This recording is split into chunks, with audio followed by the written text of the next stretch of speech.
शहरातील वाहतूक व्यवस्था सुरळीत आणि नियमांचे चौकटीत आणण्यासाठी जिल्हा वाहतूक पोलिसांनी आता आक्रमक पवित्रा घेतला आहे। शहरात वाहतुकीची शिस्त मोडणाऱ्या आणि नियमांना हरताळ फासणाऱ्या ऑटो रिक्षा चालकांविरोधात मंगळवार दिनांक 26 मे रोजी एक विशेष तपासणी मोहीम राबवण्यात आली। या विशेष तपासणी मोहिमेदरम्यान तब्बल 21 ऑटो रिक्षा चालकांवर दंडात्मक कारवाई करण्यात आली असून त्यांच्याकडून 10,000 रुपयांचा दंड देखील वसूल करण्यात आला आहे। प्रभारी पोलीस अधीक्षक चेतना तिडके यांच्या आदेशावरून ही मोहीम हाती घेण्यात आली होती।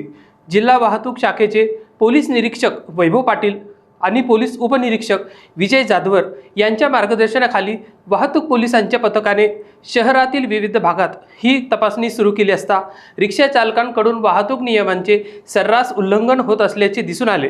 प्रामुख्याने चौकात आणि रस्त्यांवर अनधिकृतपणे रिक्षा उभ्या करणे, रहदारीला अडथळा ठरेल अशा पद्धतीने प्रवाशांची ने-आण करणे तसेच कागदपत्रांची पूर्तता नसणे या कारणांमुळे या रिक्षा चालकांवर दंडात्मक कारवाई करण्यात आली।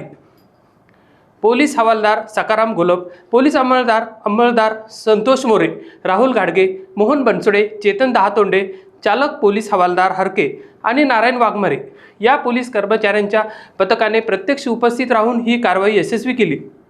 नागरिकांच्या सुरक्षिततेसाठी आणि शहरातील वाहतूक व्यवस्था सुरळीत ठेवण्यासाठी वाहतूक पोलिसांची ही मोहीम यापुढेही अशीच सातत्याने सुरू राहणार असून सर्व वाहनधारकांनी आणि रिक्षा चालकांनी वाहतुकीचे नियम पाळावेत व आवश्यक कागदपत्रे सोबत ठेवावेत।